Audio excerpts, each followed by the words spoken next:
Bismillahirrahmanirrahim. Assalamualaikum warahmatullahi wabarakatuh. Salam sang sejati.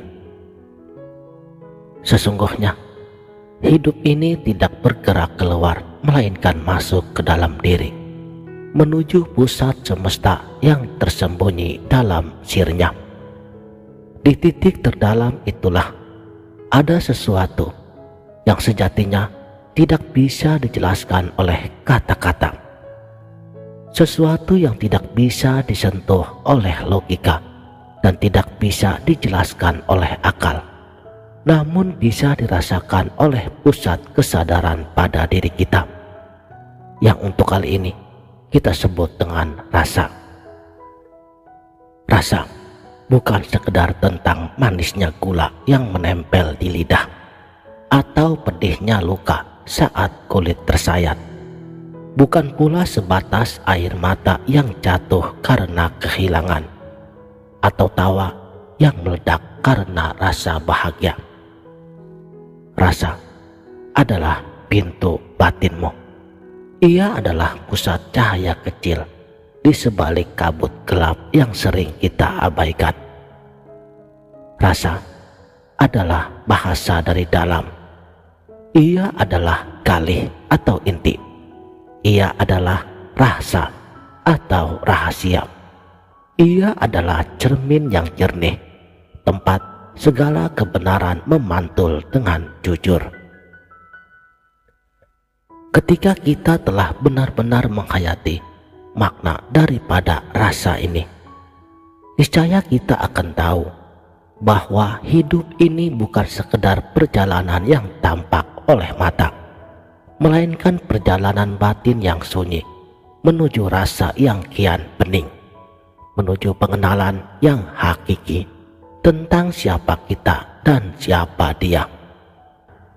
Untuk menganalisa suatu kebenaran, akal memang penting, tetapi akal hanya bisa mengantar kita sampai pada gerbangnya, sedangkan yang membukakan pintunya adalah rasa. Sebab tidak semua hal bisa dijelaskan.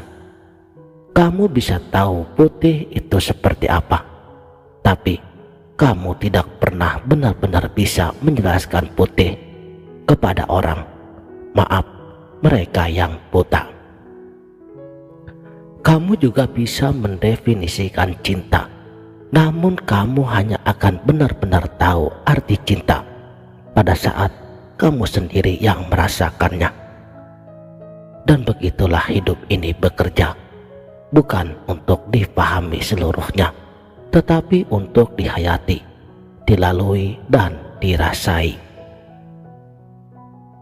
Saudaraku, sang sejati, dalam perjalanan menuju diri sejati, ada 4 tahapan utama yang harus kita lalui. Pertama, mengendalikan karsa. Apa itu karsa? Karsa adalah keinginan atau ego yang sifatnya merusak. Tapi di sini bukan berarti menekan hasrat, namun meluruskannya atau mensucikannya. Kedua, menjernihkan cipta. Cipta adalah pikiran yang dipenuhi dengan pamrih, agar ia kembali bening, tidak penuh agenda-agenda semu. Ketiga, menyadarkan jiwa dari kelalaiannya, menggugahnya dari tidur panjangnya, agar ia kembali mengingat bahwa ia berasal darinya dan akan kembali kepadanya. Dan yang terakhir, menyentuh rasa, pusat keheningan. Rasa yang bukan sekedar emosi, melainkan antena spiritual yang peka terhadap getaran-getaran ilahi. Dari sinilah hidup mulai menjadi ayat yang bisa dibaca. Semesta menjadi kitab, dan setiap detak jantung kita menjadi firasatan daripada ilham sucinya. Orang Jawa menyebutnya rasa, Orang sufi menyebutnya sir, rahasia terdalam dari jiwa. Dan inilah inti segala pencarian hakikat. Dalam hadis qudsi, Allah telah berfirman, Al-insanu sirri wa ana sirruhu. Manusia itu rahasiaku dan akulah rahasianya.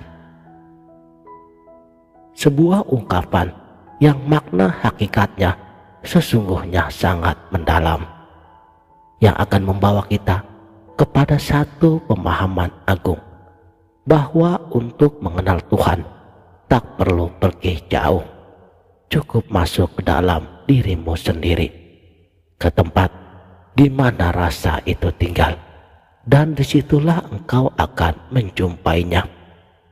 Jadi kita kembali kepada titik rahasianya. Dan jika kata rahasia itu telah hilang, lalu siapa yang ada? Itulah yang oleh para leluhur disebut sebagai jati diri, yakni sebuah proses olah rasa yang menuntun pada pertemuan antara aku dan aku, antara hamba dan Sang Maha. Dan pertemuan itu tidak berisik, ia sunyi, ia hening, ia hanya bisa dirasakan oleh hati yang telah kosong dari dunia, yang hanya dipenuhi oleh cahayanya. Untuk itu, jangan remehkan rasa, sebab rasa bukan sekedar pelengkap. Ia adalah pembuka tirai bagi tabir kebenaran. Jika hidup terasa gelap, mungkin karena rasa di dalam dirimu belum menyala. Jika kamu kehilangan arah, mungkin karena rasa itu telah lama kamu abaikan. Makanya, tenggelamkanlah dirimu, masuklah, selamilah. Sebab kunci dari segala perjalanan ini bukan pada langkah kakimu, tetapi pada getar rasa yang mengikuti arahnya. Dan saat rasamu telah jernih, saat ia menjadi cermin tanpa debu, maka kamu akan melihat dan menyaksikan bahwa hidup ini adalah Dia. Hidup ini adalah aku, Ya Hayyu, Sang Hidup itu sendiri.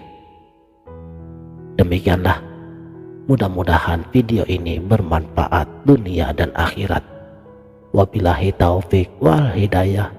Wassalamualaikum warahmatullahi wabarakatuh.